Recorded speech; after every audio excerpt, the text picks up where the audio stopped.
부모가 나이 어린 아이들에게 하는 많은 말이 있지만 그 중에 제일 많이 하는 말이 아마 그런 것일 겁니다. 너 그러다 진짜 혼난다. 너 그러다 진짜 뭐도 맞는다. 그 말을 아마 하루에도 몇 번씩 할 것입니다. 그런데 아이는 계속 잘못을 반복하면서 혼난다고 한 말을 귀에 담아두지를 않습니다. 왜냐하면 부모가 그렇게 오래전부터 그렇게 혼난다, 너 되게 얻어 맞는다라고 말만 했지, 그저께도 어저께도 오늘도 사실은 그렇게 죽을 만큼 혼나지 않았기 때문에 그렇습니다. 그래서 아이는 부모의 경고를 무시하고 아무 생각 없이 같은 잘못을 반복하면서도 아무 일도 없을 거야. 우리 엄마가 나를 뭐 어떻게 하겠어? 아빠가 어떻게 하겠어? 그렇게 생각을 하는 것이죠. 그러나 언제까지 부모는 경고만 하지 않습니다. 결국 부모의 분노를 유발하고 큰 꾸중을 듣거나 벌을 받게 되죠. 그런데 그렇다고 해서 그럼 그 아이가 또 편안하냐? 그렇지도 않다는 것입니다. 오늘 본문 말씀 9절을 봅니다. 나 만군의 주가 말한다. 여기서 만군의 주는 여호와입니다. 농부가 포도나무에서 포도송이를 다 따내듯이 적군이 이스라엘의 남은 자들을 샅샅이 들여서 끌어갈 것이다. 그러니 예레미야야, 아직 시간이 있을 때에 포도 따는 사람이 포도 덩굴을 들추어 보는 것처럼 네가 구할 수 있는 사람들을 구해야 한다. 만군의 주 여호와께서 하시는 말씀이에요. 만군의 여호와라는 호칭은 주로 전쟁에 나서는 하나님의 이름을 말합니다. 그러니까 나 만군의 여호와가 말하노라. 내가 너희가 승리하게 하리라. 그렇죠? 출애굽 때 많이 등장했던 호칭입니다. 즉, 이 여호와라는 호칭은 누구도 여호와와 싸워서 이길 수 없다는 의미로 쓰이는 호칭입니다. 뿐만 아니라 우주 만물과 모든 하늘의 천사들을 주관하시는 절대적인 주권과 권능의 하나님입니다. 그런데 지금까지 이런 만군의 여호와께서 이스라엘을 위해서 싸워주셨어요. 이스라엘을 위해서 만군의 여호와가 모든 적들과 싸워주셨는데 이제는 이 만군의 여호와가 이스라엘과 싸우시겠다는 겁니다. 이스라엘을 위해서 싸워주셨던 만군의 여호와가 패배한 적이 없지요? 그런데 그 만군의 여호와가 이제 이스라엘을 향해서 전쟁을 하신다면 이스라엘이 살아날 방법은 하나도 없는 것입니다. 그 이스라엘과 싸우시려고 하나님은 바벨론이라고 하는 거대한 제국의 군대를 지금 불러서 예루살렘을 공격하게 하시겠다는 겁니다. 만군의 여호와께서 자기의 택한 백성을 심판하시는 것은 언약대로 하시는 하나님이시기 때문에 그렇습니다. 무자비한 하나님이라 그런 것이 아닙니다. 그러므로 이스라엘 백성들이 벌을 받아 마땅한 것은 여호와의 언약을 배반하였기 때문입니다. 이스라엘은 그 포도 농사를 짓고 포도 열매를 수확할 때 이렇게 다 들추어서 마지막 하나 남은 것까지 다 따지 않습니다. 왜 그러느냐? 신명기 24장에 그 이유가 나와 있어요. 당신들은 포도를 딸 때도 따고 난 뒤에 남은 것을 다시 따지 마십시오. 그 남은 것은 외국 사람과 고아와 과부의 것입니다. 당신들은 이집트 땅에서 종살이 하던 때를 기억하십시오. 내가 당신들에게 이런 명령을 하는 까닭도 바로 여기에 있습니다. 농사가 잘 되어서 수확을 했으면 그 남은 이삭은 더 가난한 이웃을 위해서 남겨두라는 것입니다.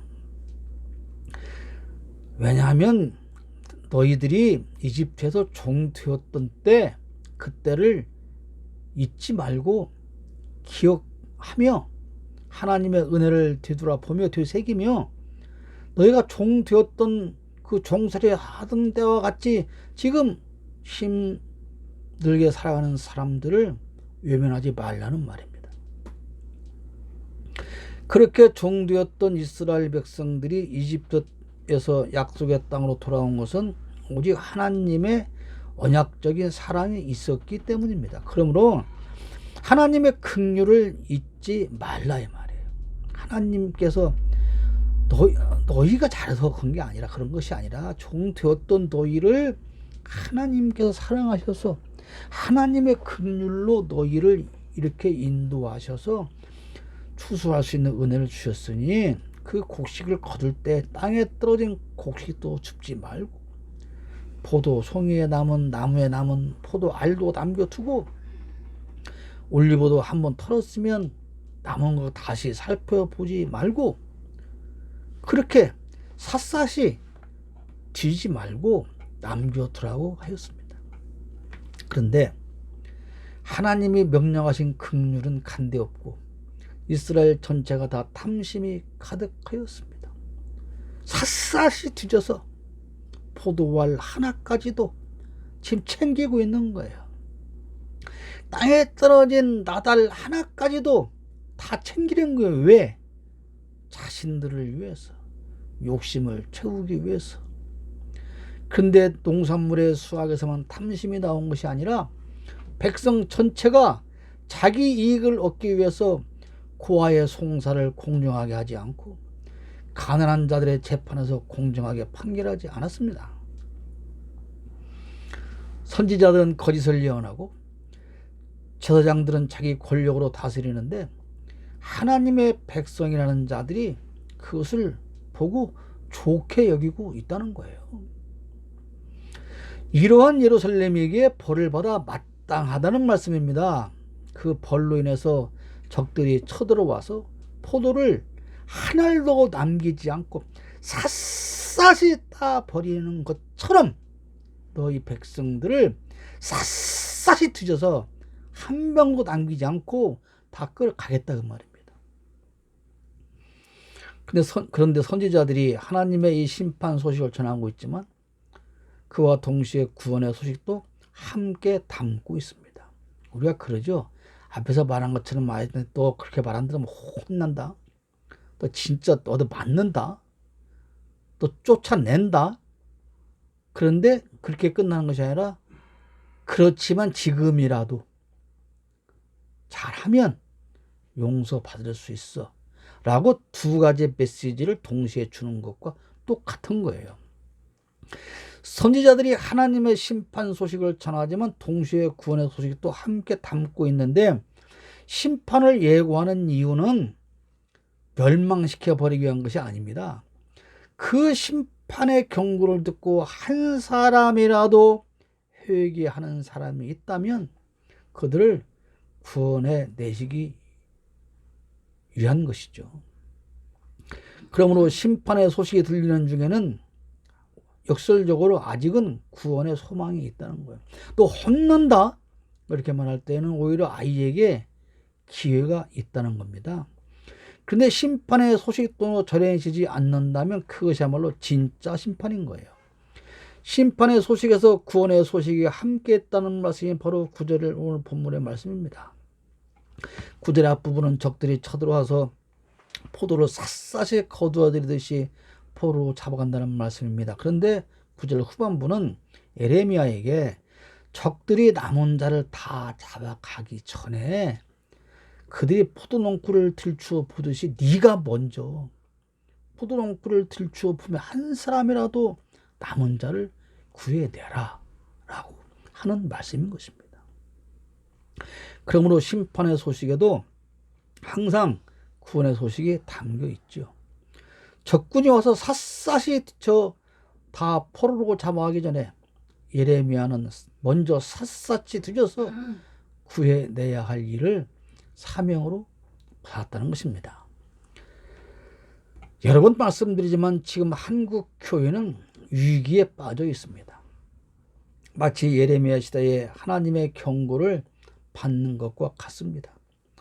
사탄은 바빌론처럼 샅샅이 들여서 단 한 명의 신자라도 무너뜨리고 자신에게 굴복시키기 위해서 우는 사자처럼 한국 교회를 향해 달려오고 있습니다. 지난번 석가탄일에 일부의 어떤 교인들이 행사를 치르는 어느 절에 쳐들어가서 찬송가를 부르면서 하나님을 믿어한다고 외쳤다고 하죠. 사찰 관계자들이 말렸지만 아랑곳하지 않아서 급기야 경찰까지 출동해서 해산시키는 웃지 못할 일이 있었습니다. 여러분, 이들의 이 행동을 보고 하나님께서 참 잘했다 칭찬하실까요? 너희는 살아있는 신자로구나 그렇게 생각했을까요? 오늘 본문에서 이스라엘의 경고를 받는 것은 그들이 종교인의 삶을 살지 않았기 때문이 아닙니다. 종교인으로 살면서 그들이 탄압을 자행하고 있었기 때문에 그런 것입니다. 종교인답지 않게 살았기 때문에 그런 것입니다. 6절 말씀 봅시다. 나 만군의 주가 이미 적군에게 이렇게 명하였다. 너희는 나무를 모두 자르고 예루살렘을 점령할 흙 언덕을 쌓아라. 예루살렘은 심판을 받아야 할 도성이다. 그 도성 안에서는 탄압이 자행되고 있다. 그뿐 아닙니다. 7절을 볼까요? 샘이 물을 솟구쳐내듯이 그 도성은 죄악을 솟구쳐내고 있다. 여러분, 홍수 때 물이 넘치면 하수구가 역류해서 물이 팍 올라오지 않습니까? 지금 예루살렘에서 그렇게 죄악이 솟구쳐 나오고 있다는 거예요. 그 도성에서 들리는 것은 폭행과 파괴의 소리뿐이다. 나의 눈앞에 언제나 보이는 것은 병들고 상처 입은 사람들 뿐이다. 지금 하나님의 눈에는 병들고 상처 입은 사람들의 호소가 들리는데 그들을 안아주고 싸매고 섬기고 나누고 도와야 할 이들은 죄악을 뿜어내고 있다는 사실입니다. 우리 한국 교회와 다른 모습일까요? 이것이 하나님 백성인 이스라엘의 실제 모습이었습니다. 탄압과 죄악의 관영, 파괴가 판을 치고 힘없는 백성들은 병들고 상처만 남았습니다. 현재 한국 교회의 모습입니다. 교회가 무엇이 중요한지 전혀 깨닫지 못하고 있습니다. 아까 기도도 하셨습니다만은 오늘은 올해 가정의 달 중 마지막 주일입니다. 교회 기능 중에 중요한 것 하나가 있는데 교회는 영적인 가정이 되어야 한다는 사실입니다. 가정이 뭡니까? 가정이란 소속된 모든 가족에게 안식과 평안과 행복을 안겨줘야 합니다. 서로가 만나면 사랑스럽고 반갑고 정겨운 대화가 진행되어야 합니다. 그러나 이런 기능이 없는 가정이라면 정상적인 가정이라고 할 수가 없습니다. 권위만 있는 아버지, 잔소리만 있는 어머니, 들어오면서 제 방에 들어가 문을 닫아버리는 아이들만 있다면, 부모가 들어오든 말든 핸드폰에 머리 쳐박고 얼굴도 마주 보지 않는 아이들만 있다면 그 가정을 좋은 가정이라고 할 수가 없지 않겠습니까? 교회도 마찬가지입니다. 그러나 지금 많은 우리 한국 교회는 좋은 가정의 모습을 보이지 못하고 있습니다. 권위의식만 팽배한 목회자, 사사건건 트집만 잡는 장로와 권사들, 제지키만 열렸다 하면 핏대를 세우고 삿대질하며 다투는 집사들의 모습, 이게 한국 교회의 모습입니다. 지금은 코로나로 인해서 예배 후 식사하는 것조차 자유롭지 않습니다만 일부 교회 식당에서 식사하는 모습을 통해서도 권위주의가 보입니다.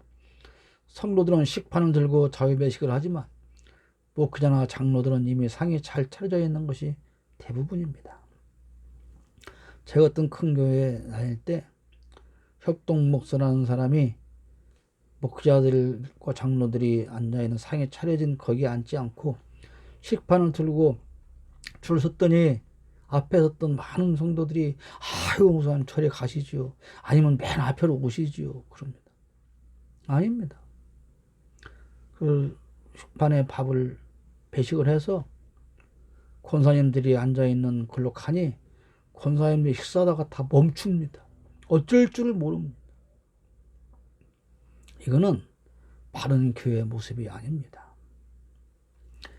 교회의 직분은 계급이 되었고 소외된 자들은 위로받지 못합니다. 가진 자와 못 가진 자가 차별되고 공동체 안에서는 이른바 끼리끼리 문화가 판을 칩니다. 상처를 안고 찾아간 교회에서 오히려 그 상처는 더욱 덧나고 또 다른 위로받을 교회를 찾아 전전하지만 그런 곳을 찾기란 쉽지 않습니다. 오히려 교회 안에서 탄압과 죄악의 관영, 파괴가 판을 치고 힘없는 교인들은 병들고 상처만 남았습니다. 그러나 아무도 그들에게 관심은 없고 오히려 짓밟고 올라서서 자신의 더러운 탐심을 챙기는 일에 눈이 멀었습니다. 한국 교회는 에레미야의 이 자조적인 말을 들어야 합니다. 10절 말씀 보십시오. 여러분 잘 들어보십시오. 얼마나 기가 막힌 말인 줄 아십니까? 지금 에레미야가 하나님께 하는 말이에요. 제가 말하고 경고한들 누가 제 말을 듣겠습니까? 그들은 귀가 막혀 주님의 말씀을 들을 수 없습니다. 주님께서 하신 말씀을 전하면 그들은 저를 비웃기만 합니다. 말씀 듣기를 좋아하지 않습니다. 못된 자식은 부모의 말을 듣지 않습니다. 그리고 꼰대의 잔소리라고 비웃기만 하죠. 오늘 일부 성도들이 그렇습니다. 목회자가 하나님의 말씀을 제대로 전하지 않는 것도 문제지만 제대로 전해 주어도 그것은 시대에 뒤떨어진 성경책에나 쓰여있는 고루한 말이라고 무시해 버리고 맙니다. 아니 그 성경책에 쓰여진 것이 지금 최소 4,000년 전에 쓰여진 것을 지금 거기에 있는 말을 우리한테 이거 지금 따라 하라는 겁니까? 그렇게 말하죠. 그래서 여기에 모인 우리가 할 일이 있습니다. 적군이 샅샅이 뒤져서 다 끌어가기 전에 우리가 먼저 샅샅이 뒤져서 한 영혼이라도 우리가 구해내야 합니다. 그것이 청목 공동체의 사명이며 우리의 사명입니다. 하나님의 말씀, 설교 말씀 한 사람에게라도 더 퍼날르고 전파하게 하고 그래서 정말 그 포도 정골 속에 숨어있던 한 생명이라도 건져내서 구원해야 할 책임이 책무가 사명이 우리에게 있다는 말씀입니다. 오늘 이 나라 대한민국의 문제가 심각합니다. 정의와 공평은 사라진 지 오래되었습니다. 아니 그런 것이 존재했었는지조차 모를 일입니다. 여러분 요즘 여당에서 이 부동산세, 종부세 이걸 어떻게 하냐 다 치고 있죠. 여러분 종부세 얼마쯤 된다고 생각하세요?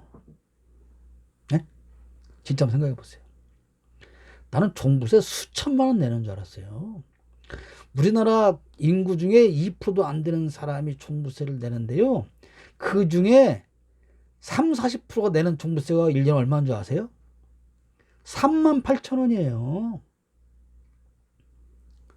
많이 내야 20만 원이에요. 아니 세상에 자신이 기르는 고양이, 강아지 새끼 밥값만도 못한 그 돈을 안 내겠다고 나라를 뒤집어버리고 있어요 지금.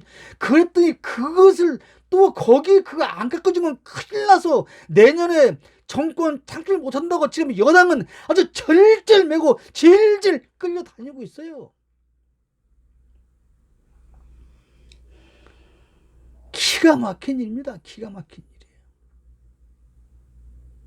우리가 2000cc 10년 된 차 한 대 타는 것도 1년에 세금이 22만 원입니다.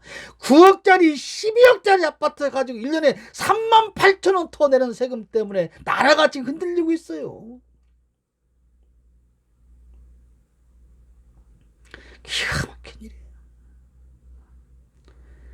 달걀 몇 개 훔쳐먹은 사람은 중죄인이 되어서 검찰이 잡아다가 가둬버립니다. 부정한 방법으로 수백억 원을 모으고 남을 모함해서 감옥에 보내고 온갖 범죄를 다 저지르는 사람은 조사도 안 하고 그런 사람의 사위가 대통령 후보 지지도에서 1위를 차지하고 있습니다. 그 사람이 청와대 비서실장을 만나서 아무개만큼은 내가 드러내야 되겠습니다 라고 공공연히 말하고 털어서 죄가 안 나오니까 검사 폐계문을 붙여서 그 난리를 치고 나라를 뒤집어 흔들고 그 프레임에 갇힌 청와대와 여당은 쩔쩔매고 어떻게 해야 할지를 모르고 그 일을 위해서 검사가 불법으로 컴퓨터를 조작해서 기소하고 중범죄자로 낙인을 찍어버린. 그래서 그 억울한 사람이 이번에 책을 낸다고 하니까 정부가 여당이 난리가 났습니다. 저 사람이 책을 내면 우리 큰일 났다. 다 죽었다 이제. 이런 비겁한 나라가 세상에 어디 있습니까? 유튜브 방송을 통해 돈벌이 하는 사람들이 더 많은 구독자를 만들어서 더 많은 돈을 벌기 위해서 할 수 있는 모든 거짓말을 다 하며 국민을 불안에 빠뜨려도 제재할 법이 없고 법을 만들자고 하면 언론 탄압이라고 합니다. 그렇게 백신이 없다고 난리치던 보수 언론이 어제 뭐라고 보도한 줄 아세요? 빨리 백신 맞자. 그게 놀아나는 어리석은 사람들. 안전한 노동 환경을 위반하고 돈 몇 푼 아끼려는 사주들 때문에 수많은 노동자가 죽어가도 거기에는 관심이 없습니다. 중범죄를 저질러 징역형에 처한 재벌 총수를 사면하지 않으면 나라가 망한다고 종교 지도자들이, 다른 종교 지도자는 관둡시다, 기독교 지도자들이 합동으로 사면하라고 성명을 발표하고 있습니다. 그 수많은 노동자가 요새 하루도 몇십 명 죽어가도 교회 지도자들이 안전하게 작업 현장 만들어라고 성명서 발표하는 걸 본 적이 있습니까?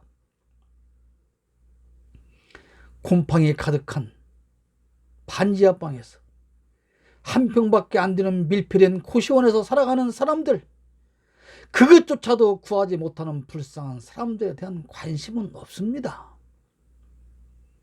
내가 1년에 3만 원 세금 더 내는 것 때문에 나라는 흔들지언정 한 평도 안 되는 고시원조차 들어가지 못하는 사람들에게는 관심이 없어요. 그 호와 찬란하고 웅장한 교회당 마당 한 귀퉁이에라도, 여러분 전북 도청사를 가보십시오. 광활한 관청 그 청사마당 한 귀퉁이에라도 방벽한 만들어서 제공하는 교회도 없고 관청도 없습니다. 사람 살 방은 없어도 가진 자들을 위한 주차 공간은 확보해야 하는 것이 현실입니다. 우리는 무엇을 해야 할까요? 아무런 가진 것도 없는 우리가 할 일은 무엇일까요? 월 10,000원이라도 5,000원이라도 이들을 위해 일하고 헌신하는 사람들에게 후원하고 나누는 것이 샅샅이 뒤져서 남은 자를 구하는 그런 일을 하는 것은 아닐까요? 오늘 이 예루살렘의 모습은 나의 모습입니다. 본문의 심판을 경고받은 이스라엘은 오늘 여기에 있는 나 자신입니다. 내게 공평과 정의가 있을까요? 그렇다면 공평과 정의로운 삶을 살고 있을까요? 우리가 그렇게 살지 못하는 사람들을 보면 비난하고 정죄할 수 있을까요? 내 안에는 사랑만 가득할까요? 내 안에는 소외된 자를 사랑하는 마음이 있을까요? 내 안에는 배려심과 양보심과 희생하고자 하는 마음으로 가득 채워져 있을까요? 나는 지금 하나님의 말씀에 귀를 기울이며 그분의 경고를 주의 깊게 들으며 반성하고 회개하는 삶을 살고 있을까요? 나는 사람을 편가르지 않고 가진 자나 못 가진 자를 차별하지 않고 공정하게 대하고 있을까요? 하나님께서 예레미야 선지자를 통해서 들려주시는 심판에 대한 경고를 나는 가슴 깊이 새겨야 합니다. 경고는 언제까지나 계속되지 않습니다. 아이가 부모의 말을 무시할 때마다 부모의 입에서는 경고가 반복됩니다. 그러나 다시 경고하지 않고 너 이리 와봐 할 때는 그에게 더 이상의 경고는 주어지지 않습니다. 처벌이 있는 것입니다. 도저히 참지 못하게 되어서 처벌할 때는 더 이상 경고하지 않습니다. 너 이리 와봐 하고 바로 행동으로 들어갑니다. 그때는 아이가 아무리 잘못했다고 빌어도 이미 때는 늦습니다. 10절 말씀을 볼까요? 그들을 향하신 잘못됐네. 11절. 11절. 그들을 향하신 주님의 진노가 제 속에서도 부글부글 끓고 있어서 제가 더 이상 주님의 진노를 품고 있을 수도 없습니다. 이렇게 예레미야가 말하니까 하나님께서 이렇게 말씀하시는 거예요. 그래, 그러면 나의 분노를 길거리 아이들에게 쏟아라. 젊은이들이 모인 곳에다가 쏟아라. 결혼한 남자들과 결혼한 여자들이 잡혀갈 것이다. 청년이 잡혀가고 죽을 날을 기다리는 노인도 잡혀갈 것이다. 하나님의 경고가 그치고 행동으로 옮기면 그때는 살아날 방법이 없습니다. 12절 13절입니다. 그들의 집은 다른 사람에게로 넘어가고 밭과 아내들도 다 함께 다른 사람들의 차지가 될 것이다. 내가 손을 들어서 이 땅에 사는 사람들을 칠 것이기 때문이다. 나 주의 말이다. 힘 있는 자든 힘 없는 자든 모두가 자기 이속만을 채우며 사기를 쳐서 재산을 모았다. 예언자와 제사장까지도 모두 한결같이 백성을 속였다. 이후로 이어지는 15절 말씀은 우리를 더욱 전율케 합니다. 그들이 그렇게 역겨운 일을 하고도 부끄러워하기라도 하였느냐. 천만에 그들은 부끄러워하지도 않았고 얼굴을 붉히지도 않았다. 그러므로 그들이 쓰러져서 시체더미를 이룰 것이다. 내가 그들에게 벌을 내릴 때 그들이 모두 쓰러져 죽을 것이다. 나 주의 말이다. 무섭지 않습니까? 오늘 한국 교회가 이 경고를 드려야 됩니다. 한국 교회 지도자들아, 성도들아, 너희가 그렇게 역겨운 일을 하고도 부끄러워해 보기라도 한 적이 있냐? 이 경고를 외면하면 한국 교회는 미래가 없습니다. 계속되는 경고에도 이스라엘은 아랑곳하지 않았습니다. 어떻게 되었습니까? 결국 하나님의 말씀처럼 샅샅이 뒤졌어. 다 바빌론의 포로로 끌려가 버리고 말았습니다. 내 안에 그나마 남아있는 조금의 믿음이라도 여러분 샅샅이 뒤져 보시길 바랍니다. 내 안에 얼마큼의 믿음이 있는지 샅샅이 뒤져서 잘 간직하시길 바랍니다. 아직은 시간이 있습니다. 한국 교회에도 대한민국에도 그리고 나에게도 아직은 시간이 조금 있습니다. 그러나 경고의 시간은 언제까지나 항상 계속되지 않습니다. 지금은 나를 샅샅이 뒤져봐야 할 때입니다. 사탄이 나를 샅샅이 뒤지러 오고 있다는 것을 명심하고 그보다 먼저 내가 먼저 나를 샅샅이 뒤져봐야 할 때입니다. 믿음의 조각을 하나라도 있다면 찾아 모으시기를 바랍니다.